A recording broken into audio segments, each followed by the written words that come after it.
Circular motion and centripetal force, वर्तुळाकार गती व अभिकेंद्री बल. Tie a stone to one end of a string. ठीक आहे, तर आता आपल्याला एक कृती करायची बघा. काय करायचं आहे, तर दोरीच्या एका टोकाला दगड बांधायचा आहे. Take the other end in your hand and rotate the string so that the stone move along a circle as shown in figure 1.2 A. ठीक आहे, आणि त्याच्या दुसऱ्या टोकाला काय करायचं बघा, आपल्या हातात घ्यायचा आहे आणि तो दगड जो आहे तो गोल वर्तुळाकार गतीमध्ये फिरवायचा आहे. आकृतीमध्ये दाखवल्याप्रमाणे ते दिसतंय बघा 1.2 ए मध्ये. Are you applying any force on the stone. तर काय म्हणलं बघा, त्या दगडावरती आपण काही बल प्रयुक्त केले आहे का. In which direction is this force acting, आणि त्याची दिशा कोणती आहे. How will you stop this force from acting. हे बल प्रयुक्त न होण्यासाठी आपण काय करू शकतो. What will be the effect on the stone, आणि जर आपण तसं केलं तर त्या दगडावरती काय प्रभाव होईल. ठीक आहे, तर बघा आपण काय करतोय, दोरीच्या सहाय्यानं त्या दगडाला फिरवत आहोत, बरोबर आहे. आपण जर त्याच्यावरचं बल काढून घेतलं तर काय होणार आहे, तर दगड जो आहे तो म्हणजे सेंटरला म्हणजे मध्यंतरी यायचा प्रयत्न करेल. जोपर्यंत आपण बल प्रयुक्त करतोय त्या बलामुळेच तो काय करतोय, वर्तुळाकार गतीमध्ये फिरत आहे. ठीक आहे. As long as we are holding the string, we are pulling the stone towards us, that is, towards the center of circle, and are applying a force towards it. तर काय केलं बघा, आपण दोरीला आपण धरून ठेवला आहे तोपर्यंत दगड जो आहे तो आपल्याकडं म्हणजेच वर्तुळाच्या केंद्राकडे खेचतो आहे. ठीक आहे, अर्थात दगडावर कक्षेच्या दिशेने बल प्रयुक्त करत आहोत. ठीक आहे, तिथं आकृतीमध्ये सुद्धा दाखवलं बघा. जो फोर्स ऍक्टिंग ऑन आहे तो कसा आहे, टुवर्ड्स द सेंटर आहे, केंद्रकापासून बल जे आहे त्याच्यावरती प्रयुक्त झालेला आहे. In this case the stone will fly off along a straight line which is standard to the circle at the position of the stone when the string is released, because that is the direction of velocity at that instant of time. तर आपण काय केलं, दोरी सोडून दिली. ठीक आहे, तर तो काय करलो, त्याच क्षणी त्या वर्तुळाकार गतीमधून कुठून तरी ते एका पॉइंटनं बाहेर पडणार आहे.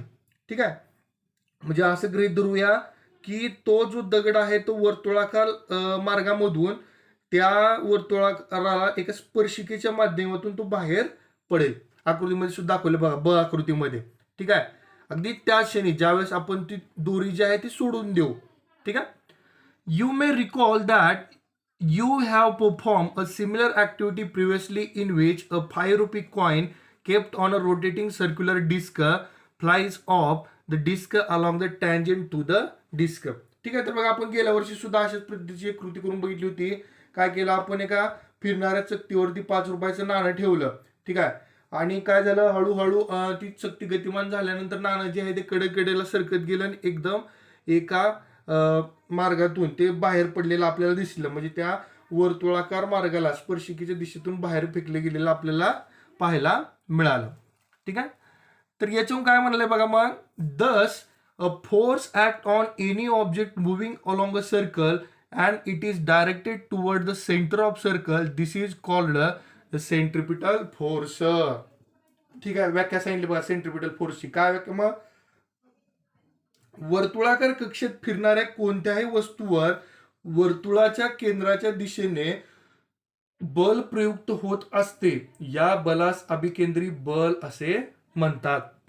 ठीक आहे, आकृतीत काय दिसते आपल्याला, त्या केंद्रापासून त्या दगडावरती बल प्रयुक्त केले दिसले आणि त्याची दिशा कोणती आहे, वर्तुळाच्या केंद्राकडे.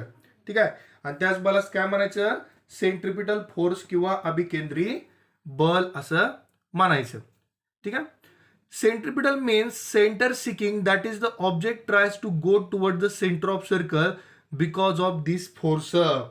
तर बघा या बलामुळे काय होतं, वस्तू जी आहे ती केंद्राकडे जाण्यासाठी प्रवृत्त होते. ओके, त्यानंतर पुढं बघ काय सांगितलं बघा मग, आणि आकृती तर पाहिलंच आपण 1.2a आणि 2b मध्ये काय, a stone tied to string moving along a circular path and its velocity in tangential direction. दोरीला बांधलेला वर्तुळाकार कक्षेत फिरणारा दगड व स्पर्शिकेच्या दिशेने असणारा त्याचा वेग. Okay. You know that the moon, which is natural satellite of earth, goes round it in a definite orbit. ठीक आहे. तर पृथ्वीचा नैसर्गिक उपग्रह चंद्र आहे, तो काय करतो, पृथ्वीभोवती एका विशिष्ट कक्षेमध्ये परिभ्रमण करतो, हे आपल्याला माहिती आहे. ओके.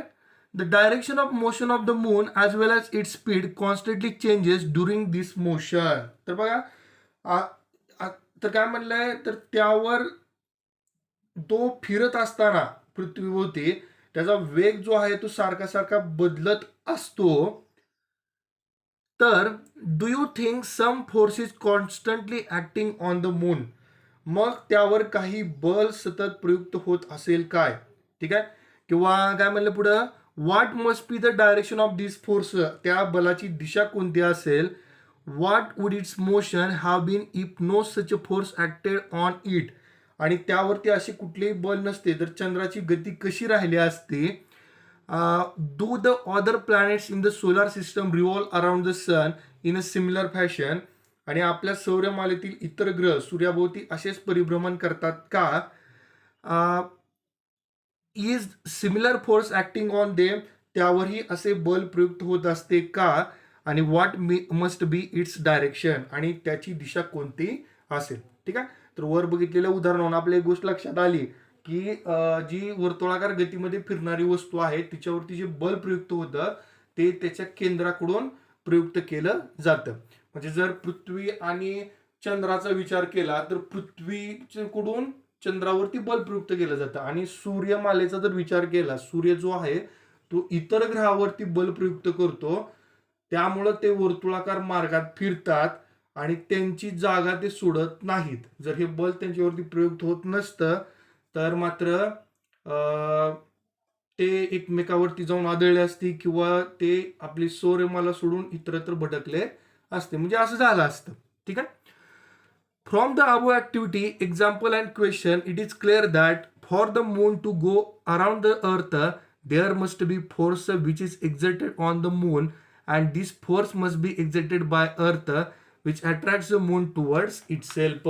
तर बघा इथं पुन्हा सांगितले. तर आपण ह्या आधी जी पाहिलेलं उदाहरणं, कृती किंवा प्रश्नांचा जर विचार केल्यानंतर आपल्या गोष्ट लक्षात आली की चंद्राला पृथ्वीभोवती त्याच्या कक्षेत फिरण्यासाठी ठेवण्यासाठी त्यावरती बल प्रयुक्त करणे आवश्यक आहे. तसेच हे बल पृथ्वीच प्रयुक्त करत असते व चंद्रास स्वतःकडे आकर्षित करत असते. ठीक आहे.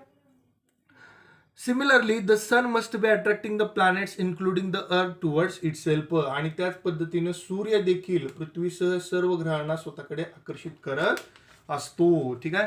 काय सर्क्युलर मोशन आहे सेंट्रिपिटल फोर्स. डेफिनेशन सेंट्रिपिटल फोर्सची महत्वाची आहे.